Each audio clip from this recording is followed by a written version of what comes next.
अगली राशि वृश्चिक राशि की बात करते हैं, जो जल तत्व राशि है। पहले हमने कर्क राशि की बात की थी, तो उसमें आप इस बुक में लिखा हुआ है कि ये प्रवाह है, निर्मल प्रवाह, कर्क राशि। गंगा से भी आपने उसकी उपमा की, और चंद्रमा इसके स्वामी हैं, तो मतलब देख के सुन के ये लगता है कि बड़ी चंचलता होगी एक राशि में, पर जब आपने इसकी व्याख्या की तो वो एक बड़े धैर्यवान, उसकी मतलब अलग ही व्याख्या हुई। अब वृश्चिक राशि की बात करें तो यहाँ आपने लिखा है कि एक विराट जलाशय है, ठहरा हुआ जल है, जो ऊपर से तो शांत दिखता है पर अंदर रहस्य है। अब इसके लिए भी आपने ये लिखा है कि जैसे शिशु कोख में पनपता है और आकार लेना आरंभ करने तक गुप्त रहता है, ठीक इसी प्रकार बीज भी अंधेरे में बढ़ता है और गोपनीयता का तत्व बना रहता है। और ये काल पुरुष की राशि की अष्टम राशि भी है, तो यहाँ किस तरह की गोपनीयता है इस राशि में? देखिए, दो चीज़ों में बड़ी गोपनीयता है जी। एक जीवन, हम क्यों आए, कहाँ से आए, क्या पर्पस है हमारा, क्या हमें करना चाहिए, जी। क्या नहीं करना चाहिए, क्यों हम पैदा हुए, क्यों हम इसी घर में पैदा हुए, क्यों हमारे यही माँ बाप हैं। तो ये भी रहस्य है, मिस्ट्री है। ये तो कुछ पूर्व जन्म के ही कुछ संबंध कुछ भी है तो वो पूर्व जन्म की मिस्ट्री है ना। जी हाँ, बिल्कुल। आपके लिए मिस्ट्री है ना। हाँ जी। और आप अच्छे भले थे, आप मर गए, या बीमार हो के मर गए। बीमार हो के मर गए, मरने के बाद कहाँ गए, तो आप कहाँ से आए, कहाँ से गए, तो ये राशि उसको बताती है। आपके आने की खबर नहीं किसी को, जी हाँ, किसी की भी, मेरी भी खबर नहीं ना, आपके किसी एग्जाम्पल की बात है। और जो मर गया वो गया कहाँ? तभी तो कहते हैं ना शास्त्र में कि जन्म और मृत्यु अपने हाथ में नहीं है। अपने हाथ में नहीं है, अपने हाथ में नहीं, लेकिन वृश्चिक के हाथ में। क्योंकि वृश्चिक जो है, आपने बोला अष्टम राशि है, तो अष्टम राशि जो है दो चीज़ों को इंडिकेट करती है। जी। एक तो मृत्यु को इंडिकेट करती है, हाँ जी। और एक जन्म को इंडिकेट करती है। तो पहले मृत्यु वाला पार्ट समझते हैं। मृत्यु है जी। वो तो है ही, और दूसरा इसका संबंध सेक्स से है, और सेक्स से जीवन की शुरुआत है। जी हाँ। तो दोनों ही संकेत इसमें आते हैं। जो मृत्यु है वो भी अननोन है, जी।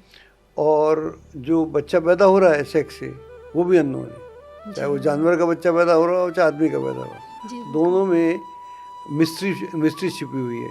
तो ये जो मिस्ट्री है, ये इस साइन को बड़ा अद्भुत बना देती है।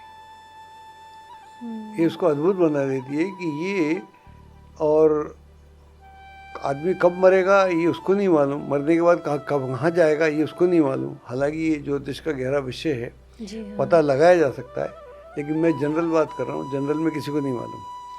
तो इसलिए जो इसके चिन्ह हैं, इसका जो चिन्ह की अगर आप बात करेंगी तो इसके चिन्ह में भी ये सब ये सीक्रेट हमको देखने को मिलता है। हाँ सर, इसकी चिन्ह का मैं देखती हूँ। इसे वृश्चिक राशि का चिन्ह जो है उसके बारे में आपने लिखा है कि 3 जुड़ी हुई रेखाएं एक सर्पिल कुंडली जैसी दिखती हैं, जिसके अंतिम छोर पर एक तीर का निशान है, मानो विषाक्त दंत छेड़ते ही काटने को तैयार है। और यह प्रतीक पुरुष झरनांक की पूर्ण उत्तेजित अवस्था का भी द्योतक है, जो अपने आप में नवजीवन के निर्माण की शक्ति को लिए हुए है। देखिए, जब हम बात करते हैं स्कॉर्पियो की, तो इससे हम दो चीज़ों को जोड़ते हैं। जो साइकोलॉजिस्ट हैं वो इसको ऐसे इंटरप्रेट करते हैं। इसके दो चिन्ह हैं, एक तो स्कॉर्पियन है, बिच्छू है, बिच्छू है इसका, और दूसरा सर्प है। दोनों ही इस राशि से कनेक्ट हैं बड़ी डीपली। सर्प आपने ये जो हमने प्रतीक है उसको लिया है, उसको लिखा है, राशि का प्रतीक में है। जी जी। और बिच्छू की भी नेचर वैसी है, सर्प की नेचर भी ऐसी है।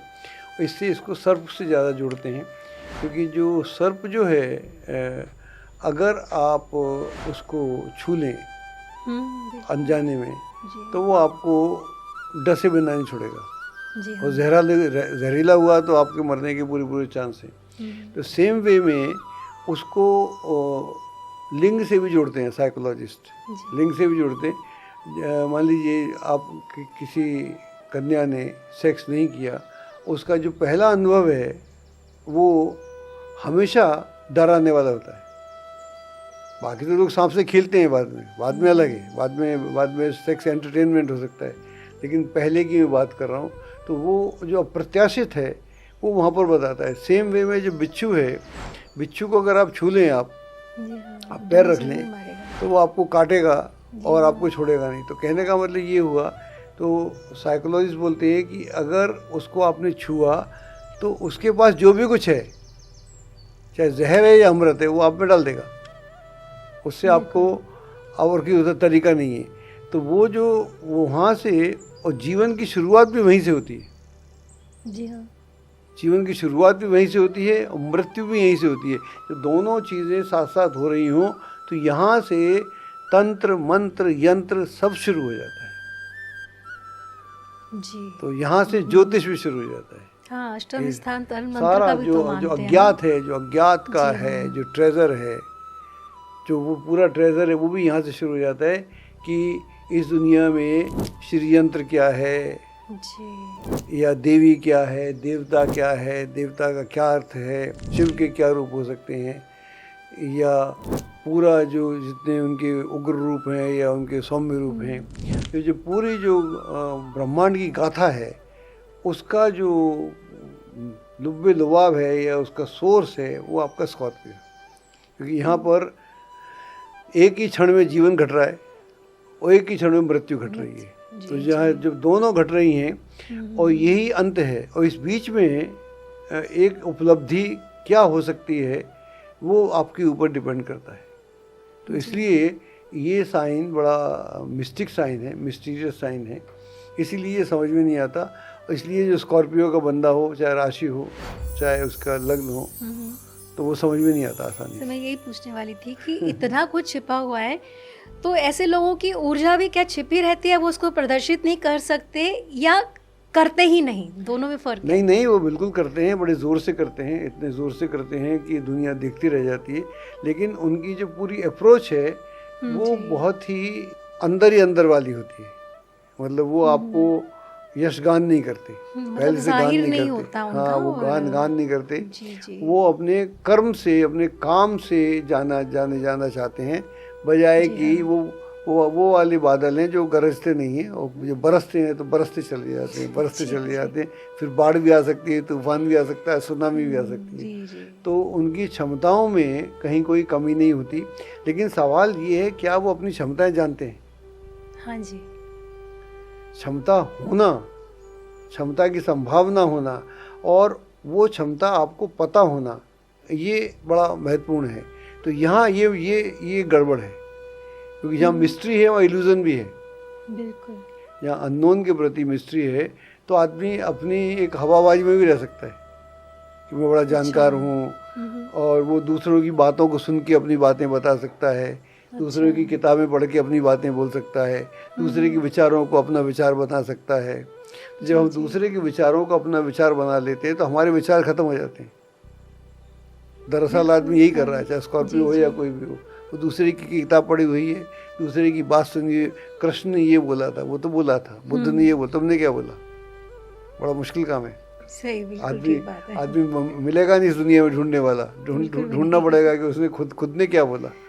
जी हाँ सर, विरले ही लोग हैं जो मनन करते हैं, चिंतन करते हैं और निकालते हैं उसमें से। ये वो साइन है स्कॉर्पियो का, जो इतना आदमी को मौका देता है कि वो एक अपना सिग्नेचर इस्टेब्लिश कर सके।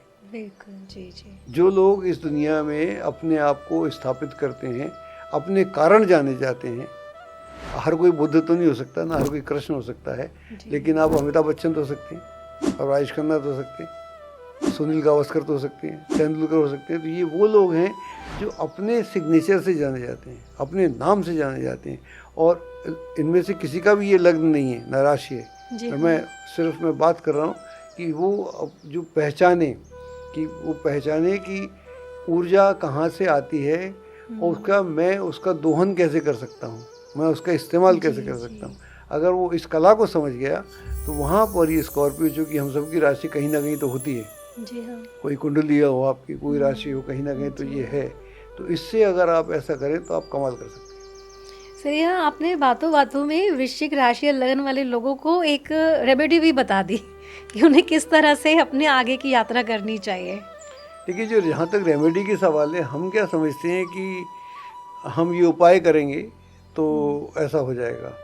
हाँ जी। मैं उपाय के खिलाफ नहीं हूँ, कभी कभी हो भी जाता है, लेकिन खास उपाय, जो पहला उपाय आप हैं, क्या आप जानते हैं आप क्यों कर रहे हैं कोई भी काम, और उस काम के करने में क्या कठिनाई है, वो काम आपसे क्यों हो सकता है, क्यों नहीं हो सकता है, क्या आपने उसका ब्लूप्रिंट बनाया है, क्या आपने लिखा है 20 बातें क्यों हो सकता है, क्यों नहीं हो सकता है, और जो नहीं हो सकता है वो कैसे किया जा सकता है। जी तो जो लोग इतना चिंतन मनन नहीं करते, उन कुंडली अच्छी हो तो अलग बात है, वरना इसलिए अधिकतर आदमी सफल नहीं होते बिल्कुल कि उनका जो वो है, फिर उपाय करते रह जाते हैं।